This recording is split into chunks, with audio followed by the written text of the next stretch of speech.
Hey viewers welcome back to our channel. మన channel పేరు వచ్చేసి ఎఫ్ఎం నోవాబ్ అకాడమీ. గైస్ మనకైతే ఏపీ ఎంసెట్ వాళ్ళైతే ఎవరైతే వెయిట్ చేస్తున్నారో వాళ్ళకైతే ఒక గుడ్ న్యూస్ అయితే మనమైతే చెప్పుకోవచ్చు.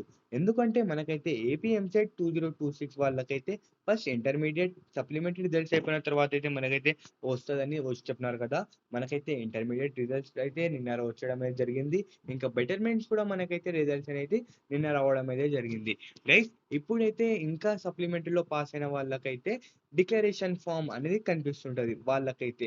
వాళ్ళైతే ఎలా ఫార్మ్ ఫిలప్ చేసుకోవాలంటే గైస్ మీరైతే ఫార్మ్ ఫిలప్ చేసుకోవాల్సిన అవసరం అయితే లేదు. ఎందుకంటే మీకైతే వితిన్ 2-3 డేస్ మనకైతే ఆటోమేటికల్లీ ఎవరైతే బెటర్‌మెంట్ ఎగ్జామ్స్ రాసినారో, ఇంకా ఎవరైతే సప్లిమెంటరీలో పాస్ అయినారో వాళ్ళకైతే మార్క్స్ అనేవి యాడ్ అవ్వడం అనేది జరుగుతది. ఎవరైతే డిక్లరేషన్ ఫార్మ్ అయితే ఎవరికైతే ఫస్ట్ ఆఫ్ ఆల్ 2025లో ఎవరైతే రాసినారో వాళ్ళకైతే డిక్లరేషన్ ఫార్మ్ అయితే రిక్వైర్‌మెంట్ ఉంటది. గైస్ ఇంకా వచ్చేసి మనకైతే 2026 వాళ్ళకైతే హిందీ వర్జన్ కూడా వీడియో కావాలని అంటున్నారు కదా! ఏపీ ఎంసెట్ రిలేటెడ్ కోసం.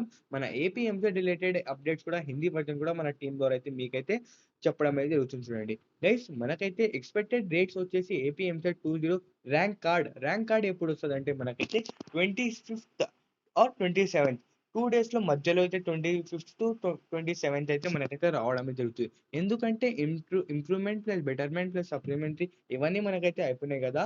మనకైతే వస్తాయి. గైస్ మీకోసం అయితే మంచి ర్యాంక్ రావాలి అని మన టీమ్ ద్వారా అయితే కోరుకుంటున్నాం. గైస్ మన ఛానెల్‌కైతే సబ్స్క్రైబ్ చేసుకొని పెట్టుకోండి. First place, second place, third place కోసం మనమైతే మీకైతే అప్డేట్ చేస్తూ ఉంటాం. కౌన్సెలింగ్ ప్రాసెస్ ఎలా ఉంటదో అవన్నీ ఈ వీడియోలో అయితే మనమైతే తెలుసుకుందాం. Okay guys signing off FM Nawab academy.